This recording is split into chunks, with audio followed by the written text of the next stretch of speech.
Bonjour les enfants, moi c'est David et je travaille à la mairie de Verfeil. Je te propose tous les mercredis après-midi de me suivre dans les rues de Verfeil pour apprendre à découvrir l'histoire de cette cité médiévale. Mais d'ailleurs, médiévale, ça veut dire quoi? Je te propose de me suivre pour voir ce que ça veut dire. Médiéval, ça veut dire quoi? Ça veut dire le Moyen-Âge, soit entre le 5e et le 15e siècle. Le Moyen-Âge, c'est l'époque où vivaient les rois, les reines, les chevaliers, les princesses, les dragons. Non, pas de dragons à l'époque médiévale, ça n'existait pas. Alors pourquoi Verfeil va se construire à cet endroit exactement au Moyen-Âge? C'est pas eux les premiers qui ont construit. D'abord, il y a eu les Gaulois, puis les Romains qui vont construire des petites maisons à droite à gauche. Mais le château se situe à un emplacement stratégique. Et ça, depuis le 8e siècle seulement. Et ce point stratégique, il est où? Il est là. Sur cette colline, là-haut, c'est le point le plus haut de tout le territoire. Alors, c'est là que les seigneurs, les chefs de la cité, vont décider de construire leur château. Au début, le château est juste un petit abri en bois. Et puis, au fur et à mesure, ce château va se construire en briques pour être de plus en plus solide et pouvoir résister à tous les assauts des ennemis. Si le seigneur a choisi le point le plus haut de tout le territoire, c'est tout simplement pour pouvoir se défendre. Quand on est sur le point le plus haut, ça permet de voir très loin. Et si on voit très loin, on a le temps de voir venir les ennemis. Donc si on a le temps de voir venir les ennemis, on a le temps de se préparer pour pouvoir les tuer et ainsi protéger tous les habitants de la cité. Ce château qu'on voyait tout à l'heure trôner sur sa colline, il est là. Et tu vois, on est vraiment sur un château pour se défendre. Il y a très peu de fenêtres. Pourquoi? Parce que quand il y a des fenêtres, on peut jeter des projectiles et tuer les gens qui sont dedans. Donc du coup, au Moyen-Âge, à cette époque des chevaliers, on construit des châteaux avec très peu d'ouverture pour pouvoir se défendre. On a des grandes tours également sur lesquelles on peut positionner des soldats. Et ces soldats, d'après vous, qu'est-ce qu'ils peuvent jeter sur les ennemis? De l'huile bouillante? Non. De l'eau chaude? Non. Ça, ce sont des biens trop précieux. Alors oui, je sais, on le voit dans les dessins animés, mais dans les dessins animés, on ne dit pas que la vérité. On pouvait jeter des morceaux de bois, des cailloux et même du caca. Ouais, je sais, c'est dégoûtant, mais bon, ça servait à se défendre. Hein. Et puis ici aussi, tu peux voir ce fossé. Alors si tu habites Verfeil, tu l'as déjà vu, oui. Mais c'est pas juste un trou. En fait, ce fossé, il faut imaginer qu'il faisait tout le tour de la cité pour pouvoir se défendre. Allez, viens avec moi, je vais te montrer tout ça. Dans les dessins animés, souvent, les fossés qui entourent les châteaux sont remplis d'eau. Eh bien à Verfeil, non, ce n'était pas le cas. On est dans le sud de la France et il pleut très peu souvent. Du coup, ces fossés sont secs. Mais ça permettait de défendre les châteaux, puisque le temps que les méchants descendent dans ce fossé et remontent jusqu'en haut de ces murailles, les soldats avaient largement le temps de les tuer. Ici, là où on marche actuellement, le fossé continuait. Il suivait ces immenses murailles. Donc il faut imaginer les murailles du château, plus un rempart, plus un fossé. Du coup, Verfeil était quasiment imprenable, une cité très fortifiée. Allez, continue à me suivre et nous allons voir maintenant la porte pour rentrer dans la cité. S'il y avait un fossé, forcément cette porte à l'époque médiévale était équipée d'un pont-levis. Un pont-levis, c'est quoi? Tout simplement un pont qu'on descendait quand les gentils voulaient rentrer, mais qu'on se dépêchait de remonter si des ennemis arrivaient. Mais en plus de ce pont, viens avec moi, je vais te montrer autre chose.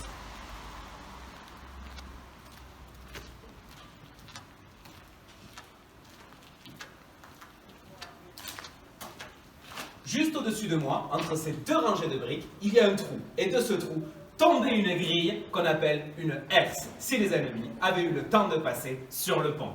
Alors entre ces herses, ce pont-levis, ce fossé et ces murailles, je peux vous dire que ce château, il était très solide et que la cité était très bien gardée.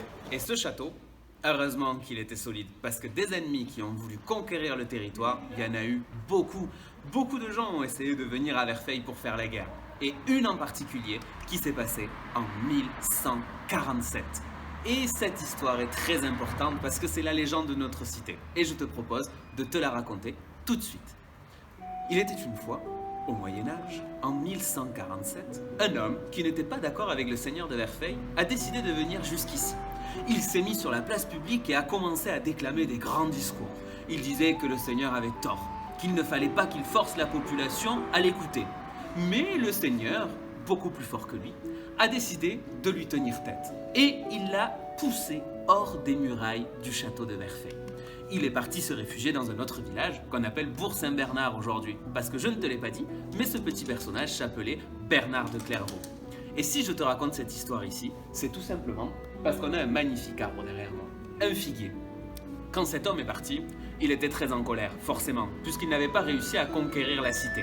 Alors, il a lancé une phrase qu'aujourd'hui, tous les Verfeillois connaissent. Verfeil, cité de la verte feuille, que Dieu te dessèche. Au début, le Seigneur n'a pas compris, il s'est mis à rigoler. Mais alors, il aurait jamais dû. Pendant 7 ans, il n'y a pas eu une seule goutte d'eau de pluie qui est tombée du ciel. Alors, Verfeil a commencé à dépérir. Il n'y avait presque plus de bois, il n'y avait presque plus de forêt. Les fontaines étaient vides, les puits étaient secs. La population se demandait comment ils allaient survivre. Mais au bout de 7 ans, le miracle a eu lieu.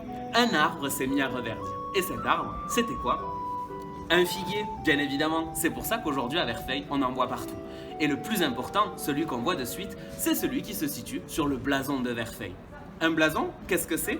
C'est tout simplement une image qui va permettre de reconnaître la ville de laquelle on parle.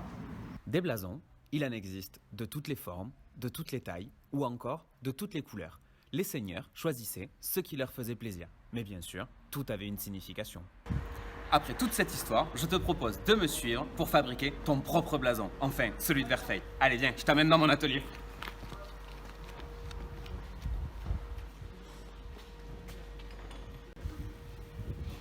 Et voilà, maintenant, on est dans mon atelier et c'est à toi de jouer.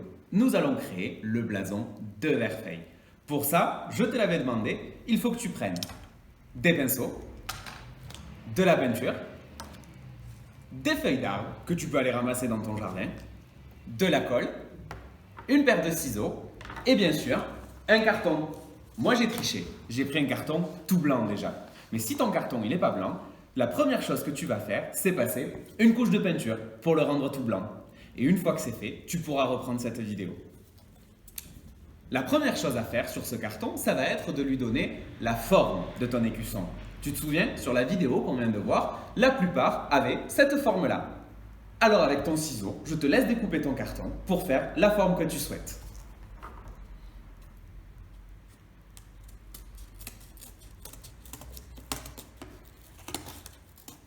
Bien sûr, si tu n'es pas capable de découper tout seul, n'hésite pas à demander de l'aide à tes parents.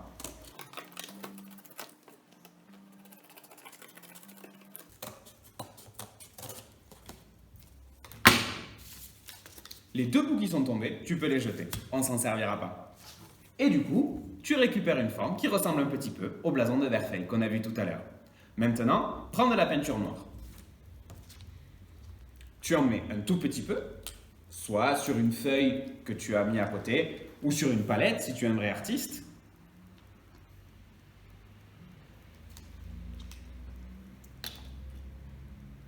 Et la première chose qu'on va venir faire, ça va être dessiner un contour noir tout autour du blason.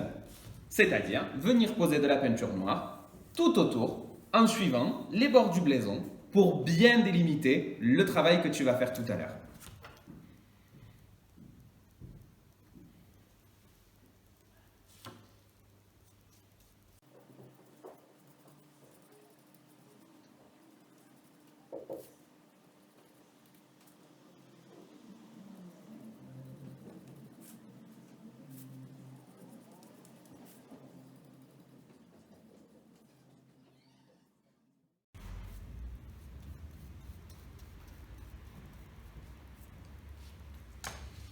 Et voilà, une fois que tu as fait tout le tour, tu vas obtenir le même résultat que moi. Maintenant, si tu te souviens, le blason de Verfeil, c'est un figuier qu'il y a dessus. Alors un figuier, oui, c'est un peu compliqué à dessiner. Donc on va dessiner un arbre. Et pour ça, il va falloir que tu aies de la peinture marron. Si comme moi, tu n'as pas de peinture marron, tu peux mélanger de la peinture jaune avec une touche de bleu à l'intérieur. Un tout petit peu de bleu. Et tu obtiendras du marron pour pouvoir dessiner le figuier.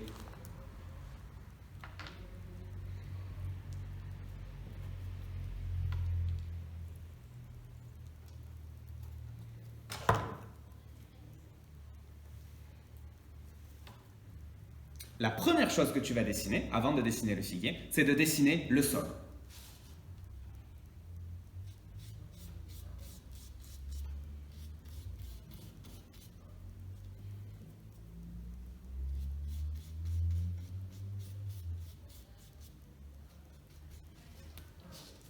Tu vois, même si ton trait n'est pas tout à fait droit, c'est pas très grave, parce que le sol, c'est jamais droit de toute façon. Et une fois que tu as dessiné le sol, tu vas pouvoir dessiner un arbre. Tout d'abord, un gros tronc.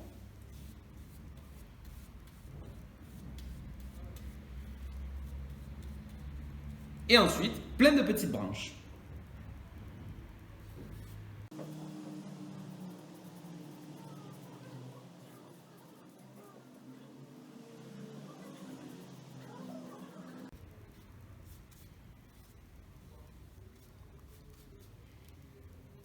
Voilà, normalement, si tu as bien écouté ce que je t'ai dit, tu devrais avoir à peu près la même chose que moi. Qu'est-ce qu'il nous manque sur ce figuier du coup? Des feuilles, bien évidemment. Et c'est pour ça que je t'ai demandé d'aller dans ton jardin pour ramasser les feuilles. Tu vas venir coller ces feuilles d'arbre, des vraies feuilles d'arbre, sur ton blason pour remplacer les feuilles du figuier.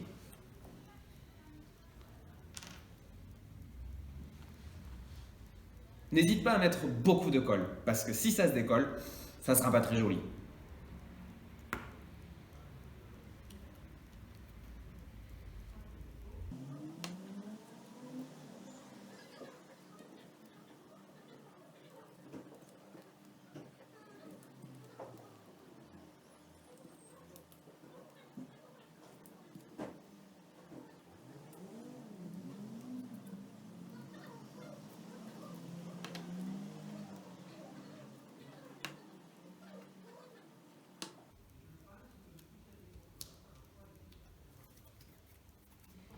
Et voilà, maintenant que toutes les feuilles sont collées, tu peux être fier d'avoir réussi à dessiner le blason de la ville de Verfeil. Si tu es un peu perfectionniste, la légende dit que le sol était très sec, tu te souviens, parce qu'il ne pleuvait pas. Donc du coup, tu peux rajouter les racines de l'arbre si tu veux. Regarde, je vais te montrer.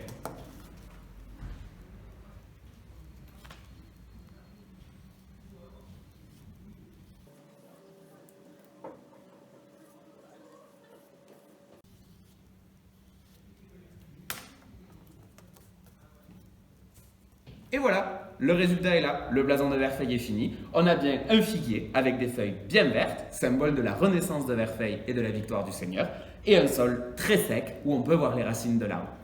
J'espère que tu t'es bien amusé, que tu as appris plein de choses sur Verfeil, et je te dis bien sûr à la semaine prochaine pour un nouveau numéro.